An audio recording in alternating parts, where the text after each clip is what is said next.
So I was just reading this study on mental toughness, and the results are so mind-blowing that I thought I should make a video about this. See, in 2012, scientists conducted MRI scans to active duty military soldiers to try to get a better understanding of what was going on in their brains both before and after they were exposed to live combat. What they were looking at was this part right here. It's called the hippocampus, and it's the part of your brain that helps you deal with emotional regulation. 18 months went by. These soldiers, they went off to war, they did some things, they saw some shit, as they say, and then the soldiers came back and they got another scan. And this is where things get absolutely fascinating. See, even after going through some of the most gruesome, stressful events of their lives, the scans revealed that many of the soldiers weren't as emotionally messed up as you would expect. In fact, many of them, their hippocampuses grew. Hippocampi? Is that a word, hippocampi? But not only that, the connective tissue to the ventromedial prefrontal cortex, which is here, also grew in size. This matters because the prefrontal cortex is the part of your brain that controls rational decision-making. It's the part of your brain that overrides your emotions and your fears and your inhibitions. So what's more, these soldiers with the larger hippocampi and the stronger connectivity to their prefrontal cortex, they exhibited better self-control, more discipline, and remained calm under pressure. They had fewer PTSD symptoms. It's as though their brains went to the gym and came back bench pressing 300 pounds. So this raises the question, can you train your emotional resilience the same way you, train for a marathon or go to the gym?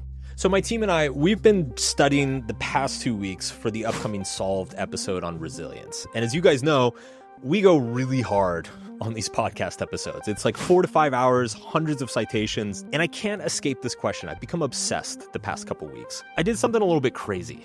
I decided to run an experiment on myself. I signed up for an endurance race. It's an endurance race of 15 kilometers through mud and freezing water. It has about 20 to 25 military-style obstacles, everything from crawling under barbed wire to climbing over walls, up ropes, dealing with electrocution, basic stuff. Oh, and it's done in like nearly 100-degree heat. And what's more, other than a moderate running habit, I have not trained for this. I'm going to be completely relying on my mental preparation based on my research the past few weeks to essentially endure 5 hours of intense pain and discomfort. Sounds like fun. I don't know what the fuck I'm doing. But first, we need some groundwork. We need to actually define what is mental toughness, what is resilience, and what is the method you go about building it. There's actually a really good book about this. Let me grab it. Nassim Taleb writes in his famous bestseller that every system falls into one of 3 categories: fragile, robust, and anti-fragile. Now, fragile systems are harmed by stress or volatility. Think a glass breaking or a house of cards falling. Robust systems resist volatility and outside stress. Think of like a cement block. These things are strong. They resist change. But then there are anti-fragile systems. And Taleb argues that if fragile systems have negative responses to disorder and stress, and robust systems are indifferent to stress, anti-fragile systems actually have a positive response. They get stronger. He uses the example of the Hydra from Greek mythology, which each time you cut off one of its heads, it would grow 2 back in its place. Taleb goes on to argue that the human body and mind are anti-fragile systems, that they actually grow stronger, more adaptive, and more resilient when they're exposed to outside stress.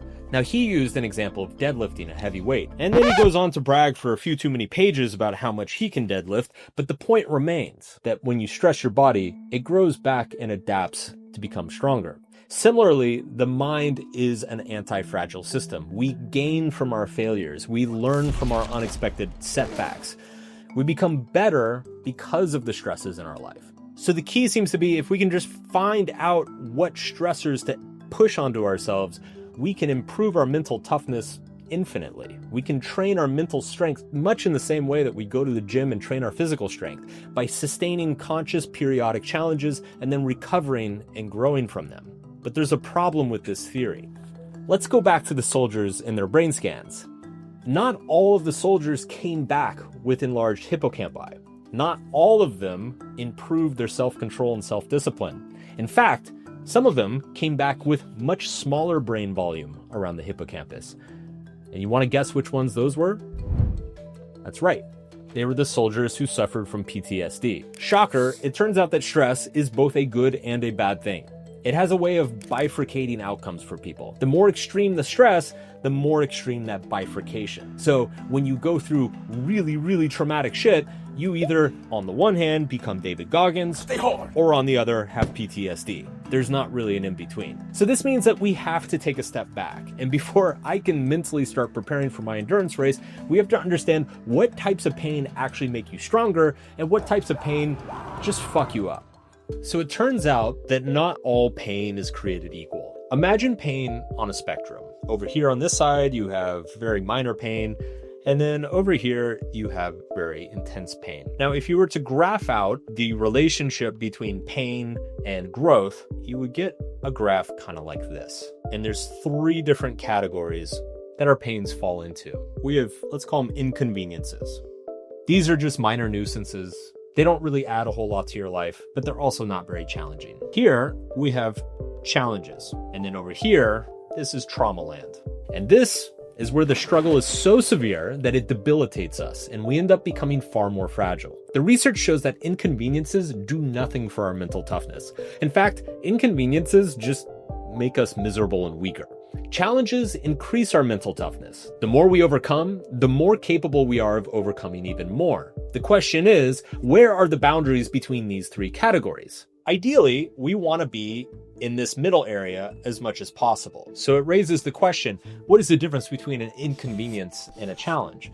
The primary difference is a mindset. An inconvenience is something that feels meaningless and pointless, but as soon as it feels meaningful, well, now it becomes a challenge. For example, when your mom bugs you to take out the trash, it feels like an inconvenience. But if you just bought your first home and you're trying to take care of your living space because you care very deeply about the quality of your own life, suddenly that just feels like a minor challenge.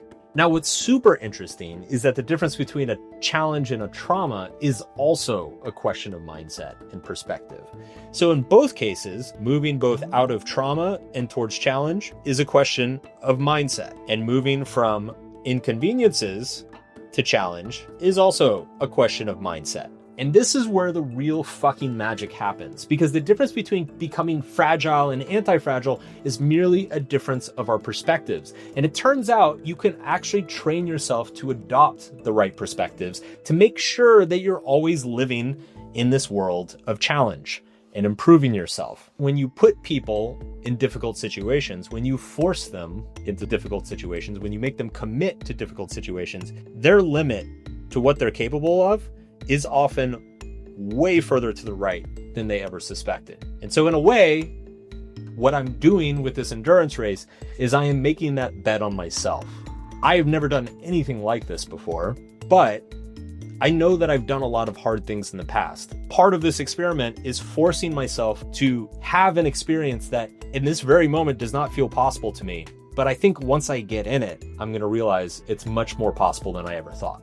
Now, in my research, I've identified 5 mindsets that help you see things as challenges that you can overcome. I fly to Chicago in about 10 days, and I need to prepare both my body and my mind for this thing. Enough talking, time to start training. So part of the Tough Mudder is that the water sections are made of ice water, which is part of what makes it tough, I guess.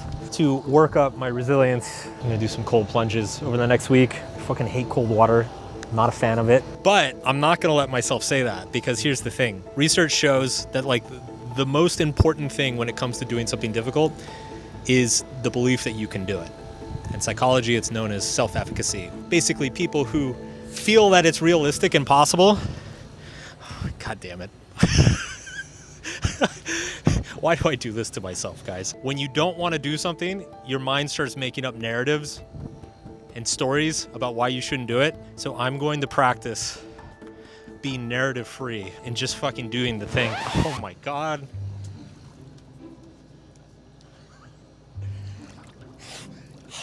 Ah, shit. Oh God. So, what was I talking about? So right now, my mind is coming up with all sorts of reasons not to do this. Telling myself, you know, it's too cold. I don't need to be in here that long. I'm gonna be racing. This is fucking video. We can just edit it to make it look like I did a cold plunge. I didn't really do a cold plunge. This is really cold. I was not expecting it to be this cold. How many minutes has it been? Do we know? A lot. I'm at 4 on this iPhone. All right, fuck this shit. We forgot to bring a towel. Go get a towel, Massa, please. So I'm not gonna lie, training started out a little rough. In fact, the first few days I kept asking myself, why the hell are you doing this, Mark? You could just go sit behind a desk with a microphone, like a normal YouTuber. But I do think the important thing was the extent of the commitment. I had to buy plane tickets, I had to tell the team, everybody blocked off their schedules, I bought the fucking ticket to the Tough Mudder. Like, at a certain point, you're just pot committed, and so you go with it. Over the following week, I went up into the Santa Monica Mountains and ran almost every day. I did cold plunges every other day, and in my free time, I did a lot of grip work, pull-ups, arm hangs, things to help with my forearms and grip strength. But as I was going through all of this, I wanted to make sure to practice the mindsets that I had researched for the podcast episode. So this meant really telling myself that this was possible, not allowing any sense of doubt into my head. All sorts of things started coming to my mind, and as the week went on, I got better at just cutting them off at the source, just not even letting the stories fully flesh out in my brain before they happen. Fortunately, the social support and accountability was built in by bringing the team along with me. And as I always do with my team, I tried to make it as fun as possible. Another thing that the research shows drastically improves your odds of dealing with a challenge or a setback is doing it with somebody else. Having that social accountability, that emotional support. Just know that somebody's suffering with you in the trenches. So fortunately for me, my director of photography runs ultra marathons, and she fucking loves pain. Let's go! So she's gonna be doing the Tough Mudder with me. Are you excited, Jess? I'm so thrilled to be doing this with you. Check it off the list with you, Mark. Every hour counts. Every mile counts. Only have a few days till we head out. I'm not built for this anymore. LA made me fucking soft. It's a fucking resilience video. The whole video is about being tough, staying hard. Goggins, make Goggins proud. Yeah, what would Goggins do? Probably laugh at us. Goggins would have started at 3 a.m. That's what Goggins would have done. Yeah, would have called us all a bunch of bitches. Yeah. Stay hard. All right, we're leaving tomorrow. Number 1 mindset, don't even believe that it's cold. Number 2 mindset, don't believe any fucking bullshit narratives about anything. Have I ever told you guys about Ernest Shackleton? No.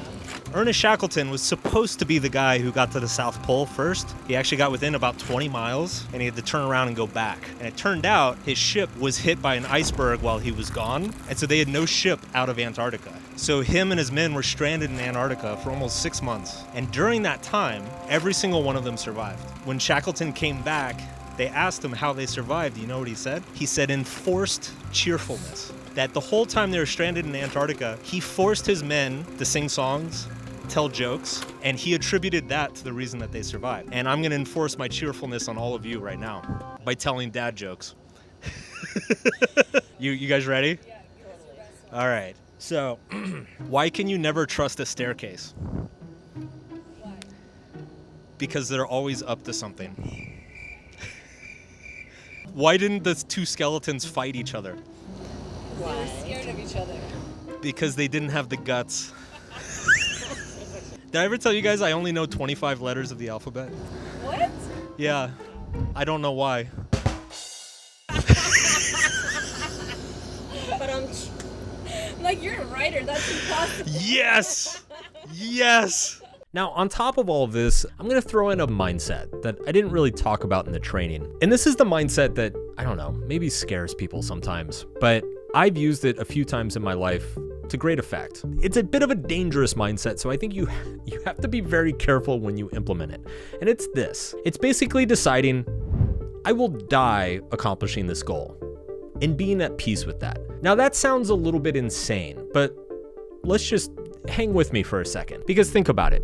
If you can reach a point where you're like, I will die trying doing this thing, and you actually believe it, you have conviction in it, nothing else is going to slow you down. Nothing else is going to stop you. A tweaked ankle, a bad night of sleep, things that would normally completely derail you, none of it is going to stop you. Now, obviously, this mindset can become dangerous if you're doing extremely dangerous shit. But generally in my life, you know, I'm a pampered white boy from the suburbs, so I'm not doing a ton of dangerous shit. And I actually find it extremely useful. Once I'm that committed to a thing I'm doing, I seem to become impervious to excuses at that point. So we flew out to Chicago on Friday night. The race was first thing on Saturday morning. So according to my research, the average person completes a Tough Mudder in around 4 hours. Now again, that's over 10 miles of running plus 25 military grade obstacles, plus or minus a few. While we were in the airport, I decided to add some stakes to the race. I think we could do it in 3 hours, 15 minutes. Okay. Ambitious. I'm up for the challenge. You up for the challenge? I'll buy us tickets to 9 Inch Nails. Done. Done. Say less. Now, I don't know where you're from, but where I'm from and Jess is from, 9 Inch Nails might as well be Elysium. It might as well be heaven. I fucking love you, Trent Reznor. So we got up that morning, we carb loaded, I ate a shitload of pancakes, and then we went out to the race. I actually wasn't nervous, I was excited. I just wanted to get going. Honestly, my biggest fear right now is that I'm gonna get an hour in and I'm gonna have to take a shit. I did not poop this morning. We were off. I did some calculations and I estimated that if we ran at roughly 10-minute per mile pace, we should comfortably be able to hit our goal. And so that was coming out of the gate, like that was my main focus. Try to stick to 10 minutes per mile and try not to fuck up the obstacles. The early obstacles were easier than I expected, and the running was a little bit harder. It's also extremely humid. And so for these reasons, I actually started to feel a little bit tired around the 3.5 mile mark. All right, we're about 5K in, about a third of the way. I'm definitely starting to feel tired.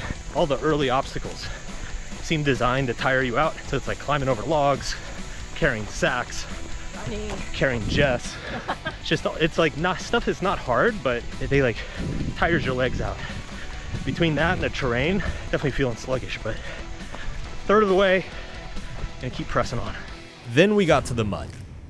Ironically, I think the mud in the Tough Mudder is the saving grace of it. At least for me it was. Because it did a few things. One, jumping into ice cold water is actually incredibly refreshing when you're running in a hot, sunny day. Like that water couldn't have felt better. Number two, once you're covered in the mud, it actually keeps you cool as you run further into the course. And then number three, because you're stopping to climb up mud walls and boost people up mud walls, you're actually catching your breath. And you don't realize how much you're catching your breath, but it is a nice break in between all the running. So we're 4.8 miles, about halfway, almost exactly. The mud and the water is actually refreshing. Like, I was struggling mile 3 and 4, and now I feel okay. Yeah. So We probably look like barbarians at this point. I mean, we are barbarians. Obviously. Obviously. Before we started the race, we were Fucking barbarians. savages. Slay. Slay. Now, the back half of the course had most of the obstacles, and it had by far the hardest obstacles. So I expected our pace to slow down quite a bit, and sure enough, it did. But I think at this point, at least for myself, I was hitting a bit of a runner's high, a lot of endorphins going, a lot of adrenaline. And I don't know, man, when you get tear gassed and electrocuted, like you just start getting goofy and weird. We're tough. Resilient. We're fucking warriors. Oh, We're savages, Jess. savage. All the metal bands would be proud of me. Now, I will be honest, most of this was genuine, but some of it was a little bit of that enforced cheerfulness. I mean, there were definitely moments, especially running through the back half, that I was feeling a little beat up, but I said, fuck it, I'm gonna sing Bon Jovi. Whoa, we're halfway there. Whoa, living on a prayer. We're definitely singing Take different my tunes. hand, we'll make it, I swear. Whoa, living on a prayer. And sure enough, it made me feel better. Now, part of Jess and I's agreement with each other is that we would not skip a single obstacle. We are absolutely crushing everything until we started to get to some of the grip strength stuff. Now, in my case, I'm a big boy. After doing like multiple arm hang, monkey bar, ring swing, rope climb obstacles, my grip strength really started to give out. In Jess's case, she's just very small. No! Now, there were a few obstacles here that we failed a few times, and it kind of held us up. But I'm proud to say that at least one of us completed every single obstacle in this course.